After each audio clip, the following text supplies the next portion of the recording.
Kita semua suka beri pendapat online kan? Tapi pernah tak anda terfikir, satu komen di media sosial tu boleh jadi lebih daripada sekadar komen? Hari ini kita nak kupas satu kes yang menarik di mana kritikan online bukan saja jadi isu undang-undang tapi berpotensi jadi satu siasatan jenayah yang sangat serius. Jom kita bedah macam mana perkara ni boleh berlaku. Soalan ni, inilah persoalan paling penting dalam perbincangan kita. Kita semua ada hak untuk bersuara, tapi dekat mana garisan yang memisahkan antara kritikan biasa dengan sesuatu yang boleh dianggap menghalang proses keadilan? Itulah yang kita nak rungkai sama-sama hari ni. Baiklah, ini dia perjalanan kita untuk kupasan kali ini. Mula-mula kita fahamkan dulu latar belakang kes saman tu, lepas tu kita tengok kempen online yang didakwa dan kita masuk bab undang-undang yang agak berat sikit, bezakan dua lagi kesalahan dan akhir sekali kita lihat apa sebenarnya yang diminta untuk disiasat. Jom! Okey, setiap cerita mesti ada permulaannya kan?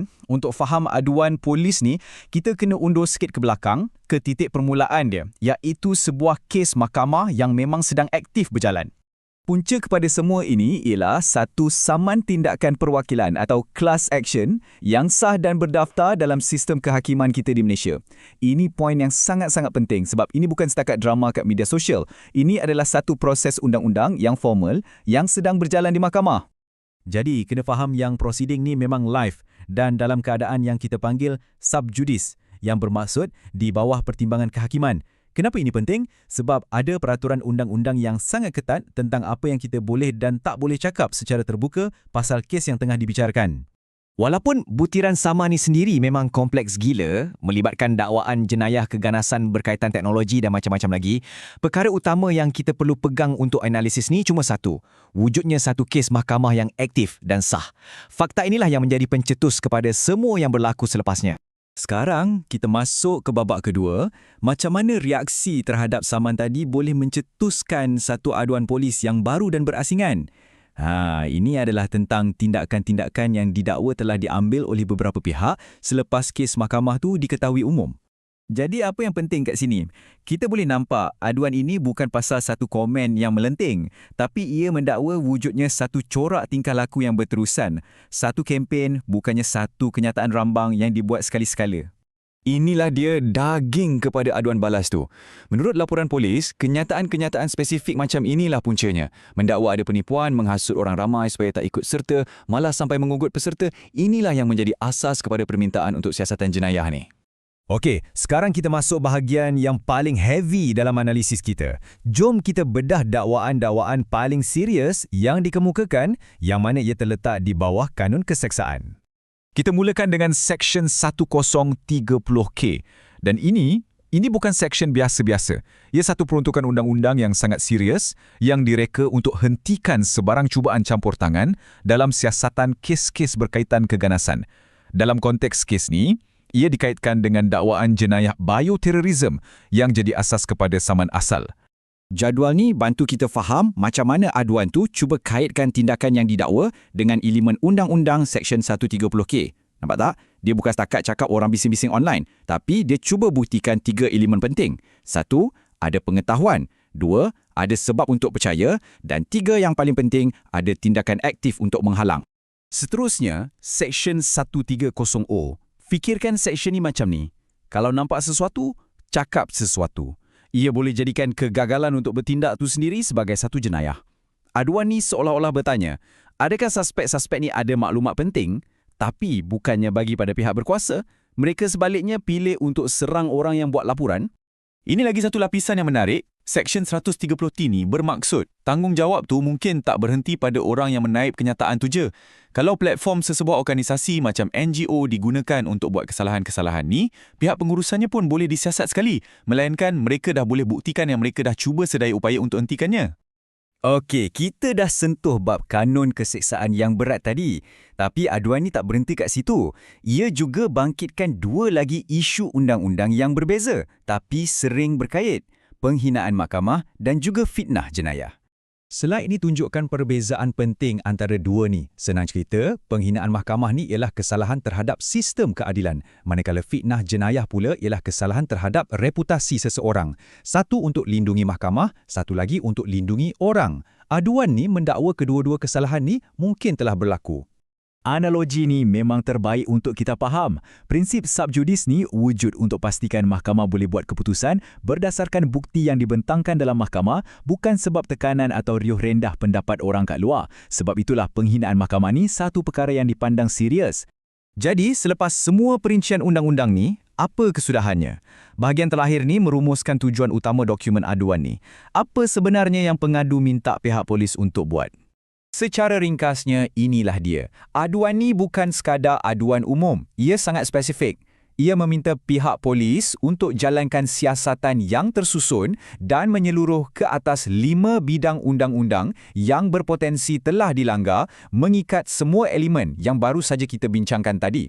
Dan ini membawa kita kembali kepada soalan besar di awal tadi. Kes ini tak kiralah apa pun keputusannya nanti, ia memaksa kita semua untuk berfikir sejenak. Dalam zaman digital ni, mana sebenarnya sempadan antara hak kita untuk berdebat secara terbuka dengan satu tindakan yang boleh dianggap campur tangan dalam keadilan?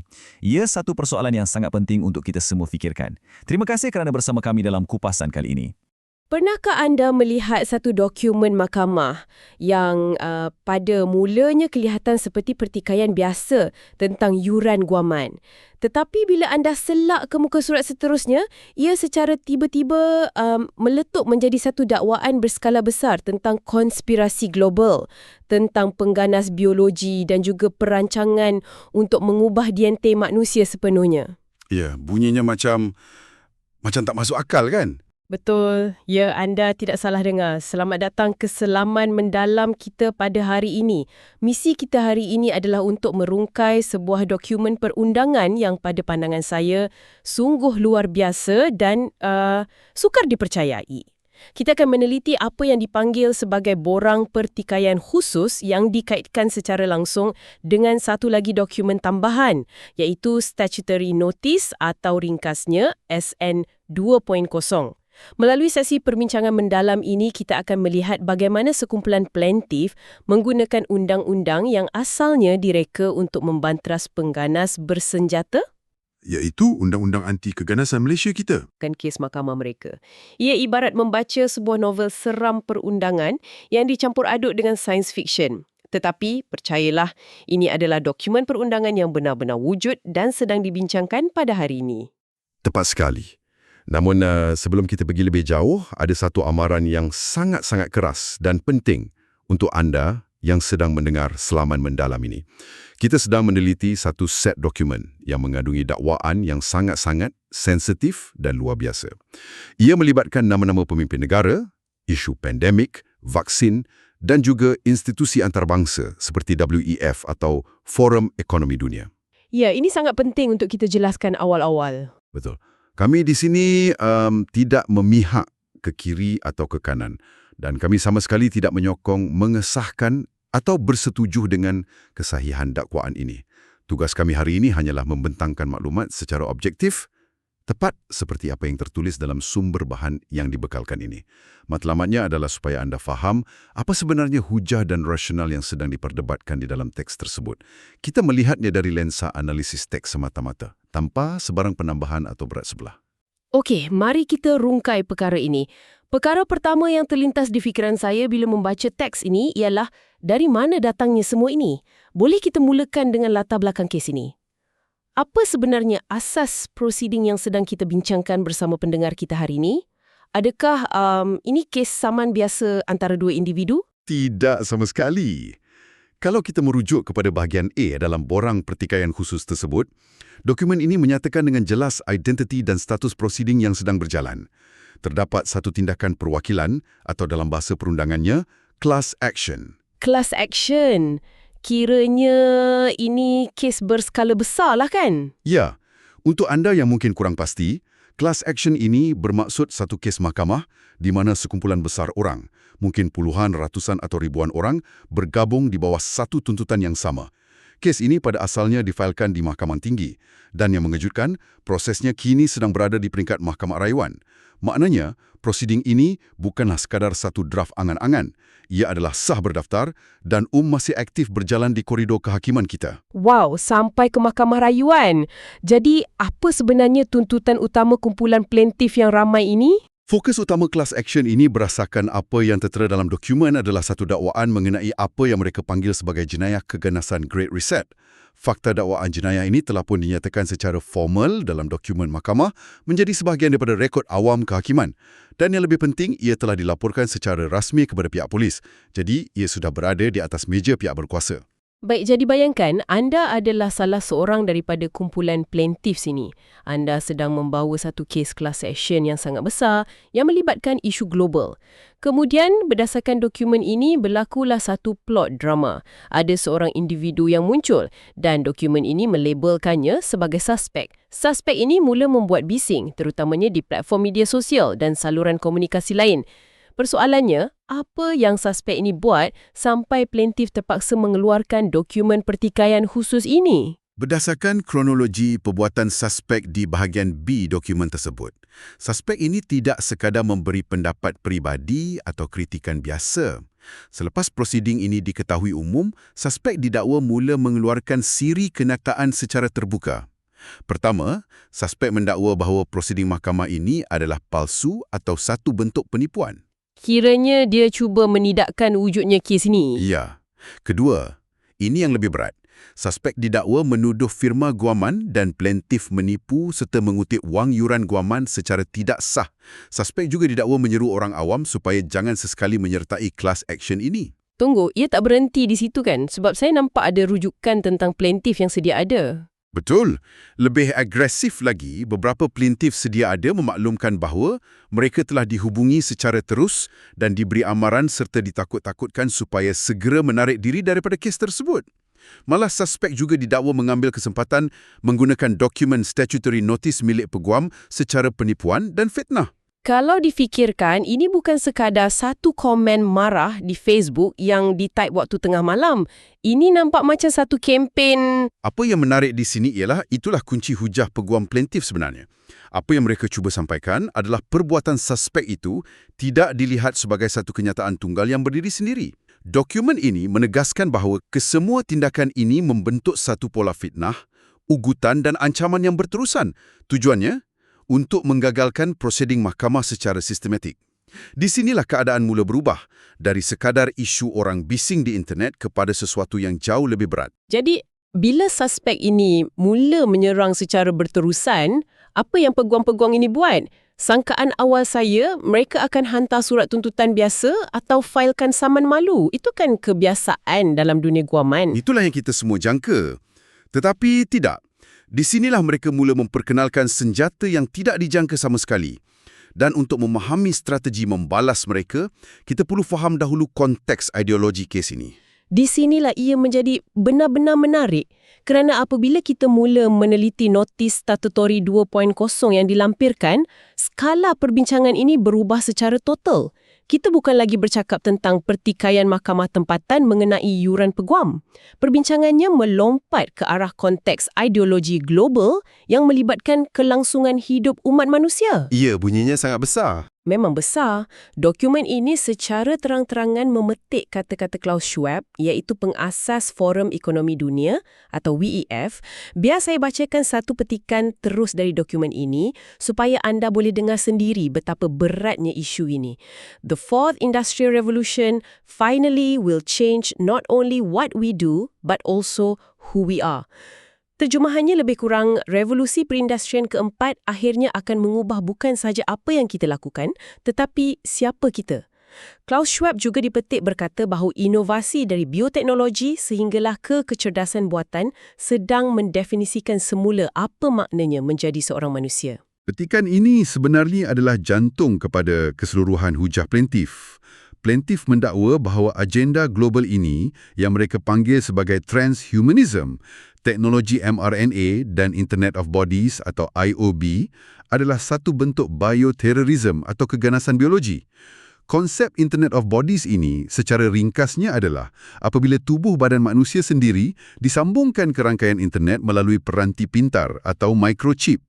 Macam cyborg, macam tu. Bayangkan jam tangan pintar yang memantau kesihatan anda tetapi pada tahap biologi dan genetik yang jauh lebih mendalam. Mungkin di dalam kulit atau aliran darah anda. Plaintiff melihat peralihan ini sebagai satu ancaman penghapusan secara mutlak terhadap fitrah manusia semula jadi yang mereka rujuk sebagai Homo sapiens. Jadi, mereka bukan menentang teknologi semata-mata. Mereka menentang idea manusia digabungkan dengan mesin secara biologi. Ya, dan hujah perundangan mereka untuk menentangnya sangat mendalam secara falsafah. Mereka membawa hujah yang menyentuh doktrin kerangka asas perlembagaan. Untuk memudahkannya, cuba anda bayangkan perlembagaan negara kita ini sebagai sebuah rumah pelindung yang besar. Asas atau tapak rumah ini dibina khusus untuk melindungi satu entiti iaitu manusia semula jadi yang berdarah dan berdaging. Okey, saya nampak ke mana arah hujah ini. Plaintiff berhujah jika dasar-dasar negara mula menyokong agenda transhumanism yang berpotensi mengubah manusia semula jadi kepada entiti digital sintetik atau apa yang dirujuk dalam dokumen ini sebagai Homo Deus, maka secara teknikalnya, subjek asal yang dilindungi oleh perlembagaan itu telah pun terhapus. Jika tarifan manusia itu berubah, maka seluruh rumah pelindung atau doktrin kerangka asas perlembagaan itu akan runtuh dengan sendirinya kerana subjek yang dilindunginya sudah tiada. Cuba anda bayangkan sejenak apa implikasinya. Undang-undang yang sejak anda lahir direka untuk melindungi hak asasi anda tiba-tiba menjadi tidak terpakai lagi. Hanya kerana takrifan biologi dan digital tentang manusia itu telah diubah secara rasmi oleh teknologi. Itulah ketakutan eksistensial yang cuba digariskan oleh plaintiff. Dan hujah mereka tidak berhenti pada teori falsafah sahaja. Betul. Malah untuk menunjukkan bahawa ini bukan sekadar teori, dokumen Notis Statutory 2.0 ini pergi lebih jauh. Ia merujuk kepada satu pengumuman yang didakwa dibuat oleh Perdana Menteri atau pemimpin tertinggi kerajaan semasa yang dirujuk sebagai PMX dalam dokumen ini. Dokumen itu mencatatkan kononnya terdapat satu inisiatif atau usaha untuk menggantikan kedaulatan perlembagaan negara dengan sesuatu yang berkonsepkan kedaulatan AI atau kecerdasan buatan. Sekali lagi penting untuk kita ingatkan kepada anda yang mendengar, seperti yang kita sebut tadi, kita hanya melaporkan apa yang tertulis dalam helaian ini secara objektif. Ya, kita bersikap neutral mutlak. Tetapi rujukan kepada pemimpin tertinggi negara ini jelas menunjukkan betapa tingginya pertaruhan ideologi yang sedang dicuba oleh kumpulan plaintiff ini di dalam Dewan Mahkamah. Dan kerana pertaruhan yang luar biasa inilah, peguam plaintiff tidak membalas serangan suspek tadi dengan sekadar menghantar surat saman sivil biasa. Mereka perlukan sesuatu yang lebih kuat. Jadi mereka menggunakan instrumen undang-undang yang paling berat. Mereka menggunakan kanun keseksaan, khususnya undang-undang yang direka untuk menyiasat pengganas. Jadi, apakah maksud semua ini? Macam mana kes bising dan kutuk-mengutuk di media sosial boleh diheret masuk ke dalam kategori jenayah keganasan? Ini yang saya sangat ingin tahu.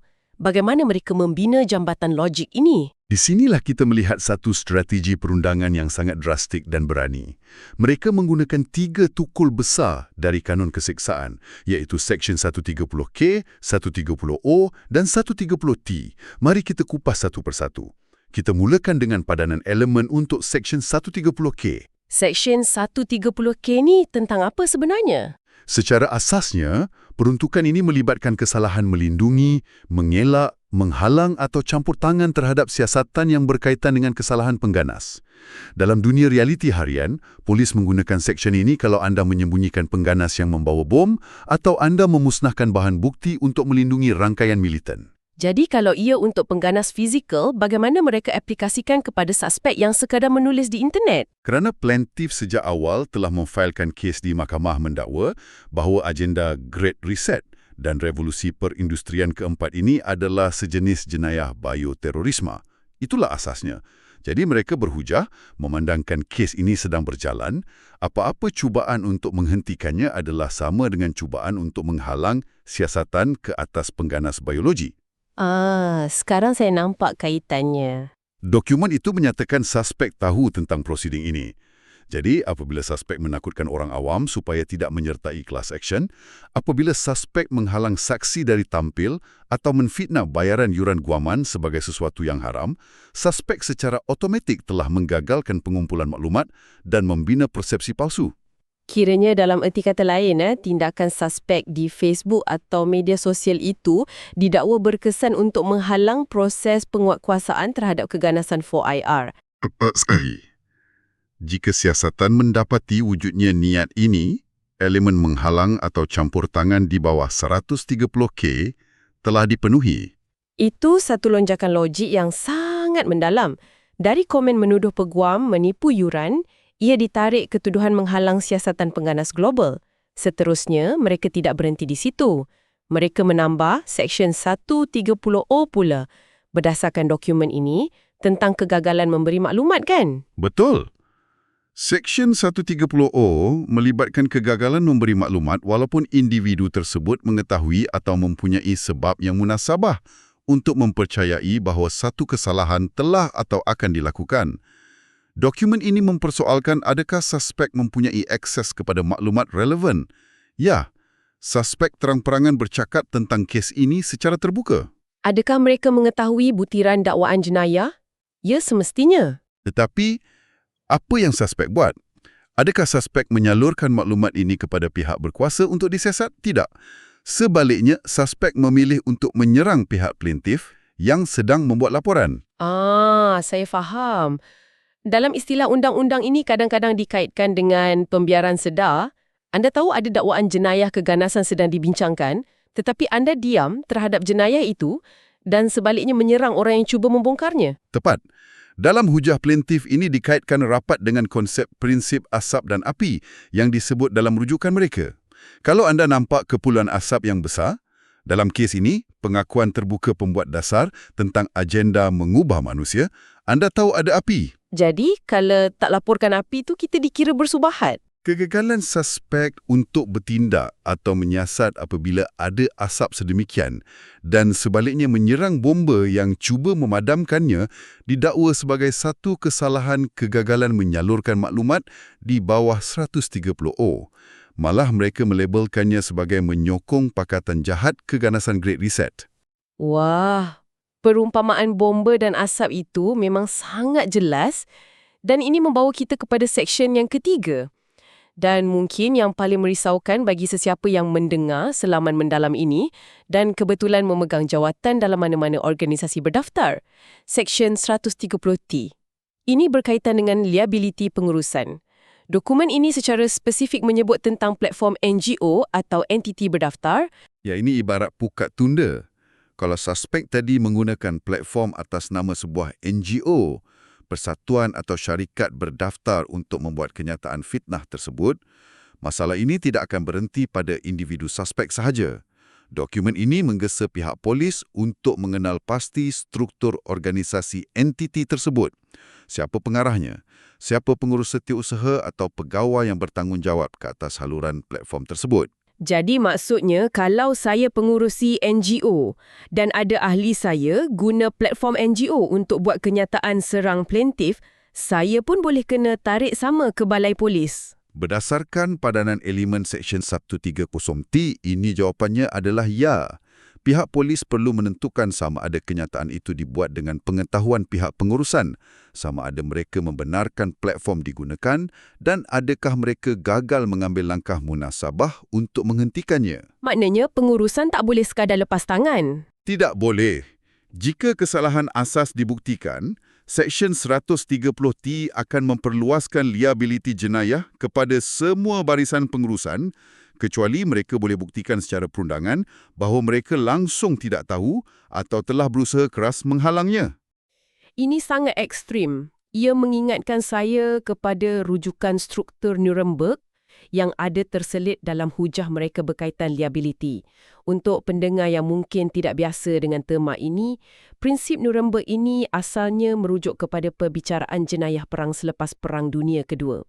Sejarah perundangan yang sangat gelap dan penting. Betul. Dalam dunia perniagaan atau corporate, biasa kalau syarikat buat salah, syarikat yang disaman, bukan pekerjanya. Pekerja boleh kata, saya cuma ikut arahan bos. Tetapi prinsip Nuremberg ini membuang dinding pelindung itu secara total. Kalau kesalahan itu didakwa melibatkan jenayah terhadap kemanusiaan, seperti yang mereka dakwa tentang agenda Great Reset ini, alasan saya cuma ikut arahan institusi tidak lagi laku di mahkamah. Anda secara individu akan dipertanggungjawabkan atas perbuatan anda. Analogi yang sangat tepat. Ia satu cubaan yang jelas untuk meruntuhkan tembok perlindungan korporat atau organisasi tradisional apabila berhadapan dengan isu yang mereka kelaskan sebagai jenayah terhadap kelangsungan spesies manusia. Tetapi apa yang menariknya di sebalik semua hujah perlembagaan, biologi dan undang-undang anti keganasan ini, dokumen ini pada bahagian akhirnya tetap berpijak pada realiti perundangan yang sangat praktikal dan tradisional. Kalau kita lihat bahagian F dan G dalam dokumen mereka, membawa perbincangan kembali ke bumi nyata.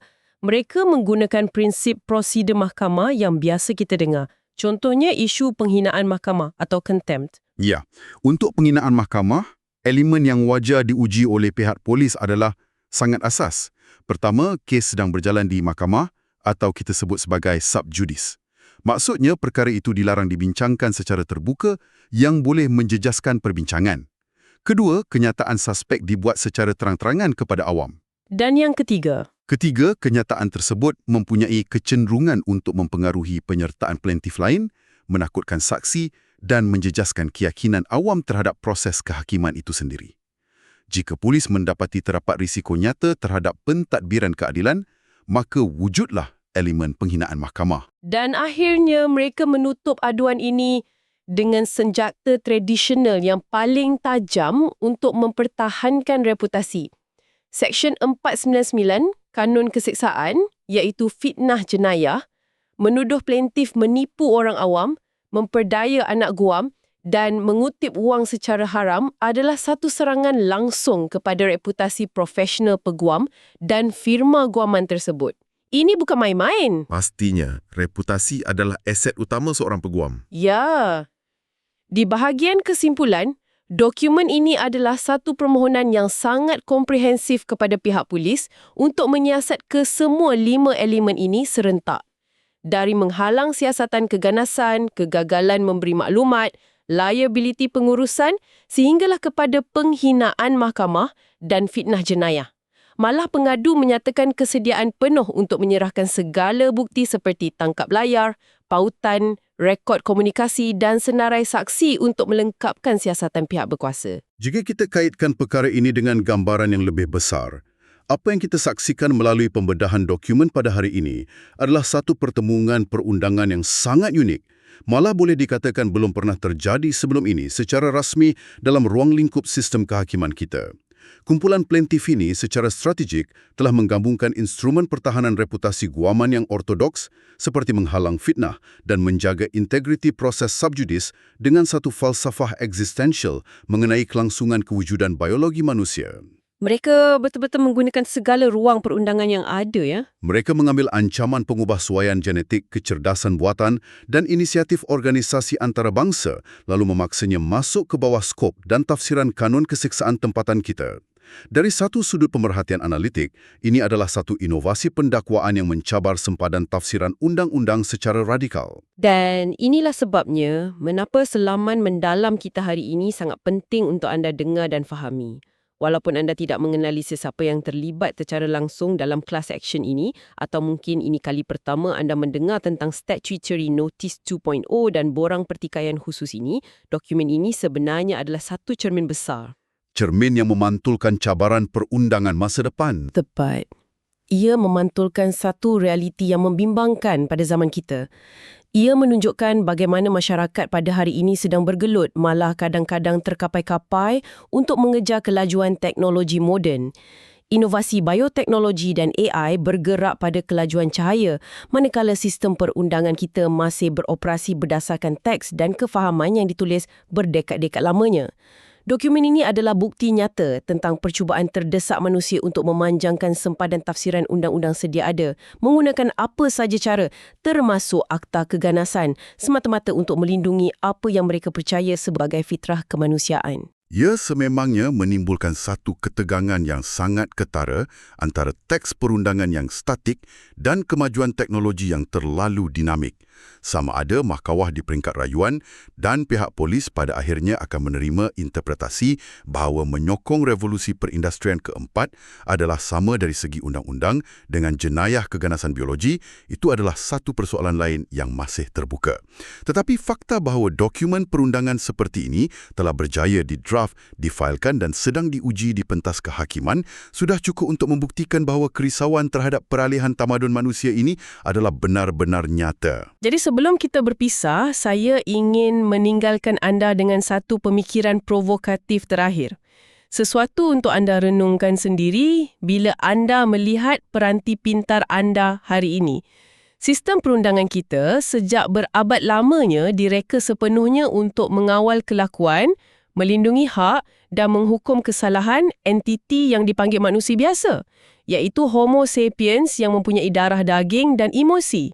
Tetapi jika revolusi teknologi yang dibimbangkan dengan begitu mendalam dalam dokumen ini, suatu hari nanti benar-benar mula dilaksanakan secara total.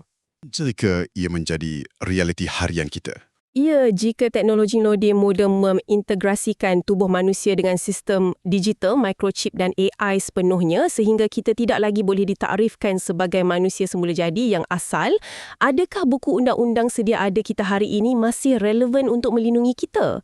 Atau adakah generasi akan datang terpaksa membuang seluruh sistem perlembagaan kita dan memulakan tugas yang mustahil untuk menulis semula definisi perkataan kemanusiaan itu sendiri di dalam Dewan Mahkamah? Perkara ini pasti merisaukan, namun sangat wajar untuk dibincangkan. Satu persoalan yang cukup berat tetapi sangat wajar untuk difikirkan. Terima kasih kepada anda kerana sudi meluangkan masa membuka minda dan menyertai selaman mendalam kita pada hari ini untuk meneroka sisi yang gelap, unik dan penuh dengan perbahasan falsafah dalam dunia perundangan tempatan kita. Teruslah kekal ingin tahu. Pernah tak anda terfikir, kat mana sebenarnya garisan antara kita bagi komen dengan kita buat satu jenayah?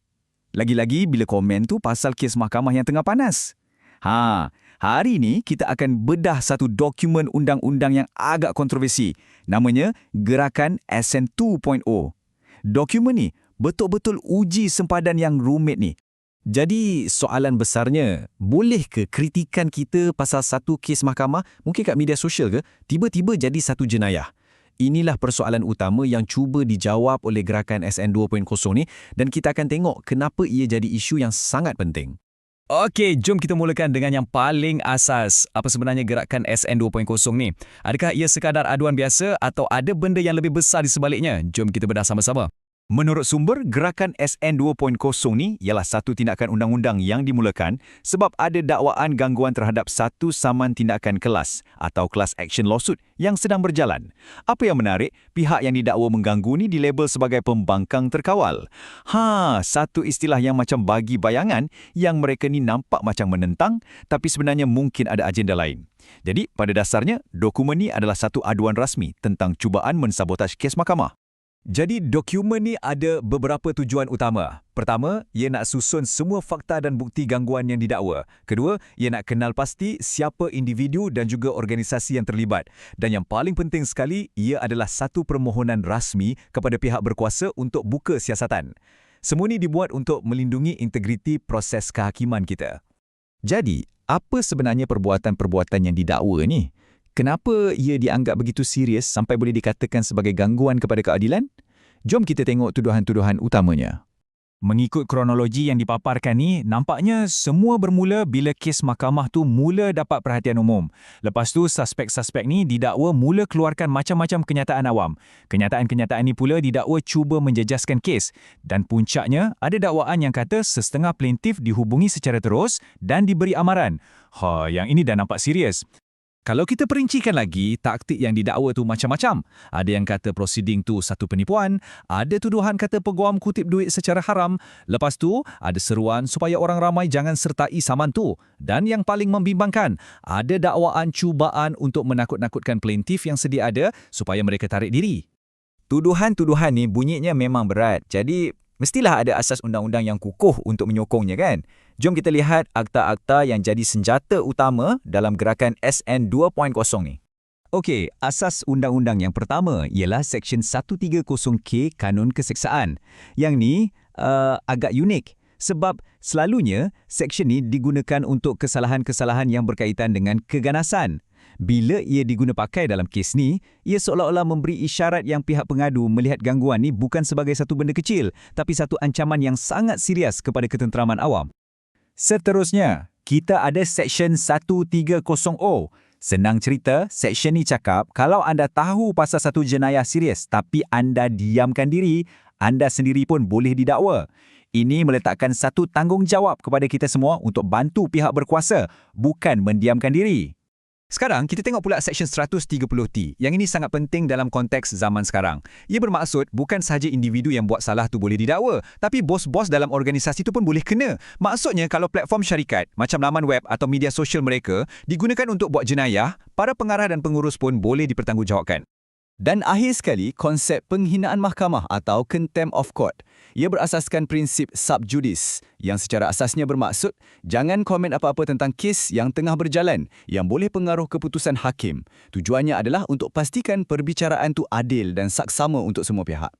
Jadi kalau kita ringkaskan dalam jadual ni, kita nampak ada 4 senjata utama yang digunakan. 1. Untuk halang gangguan siasatan. 2. Untuk pastikan maklumat jenayah tak disembunyikan. 3. Untuk letakkan tanggungjawab pada pihak pengurusan. Dan 4. Untuk lindungi proses mahkamah itu sendiri. Nampak tak strateginya di situ?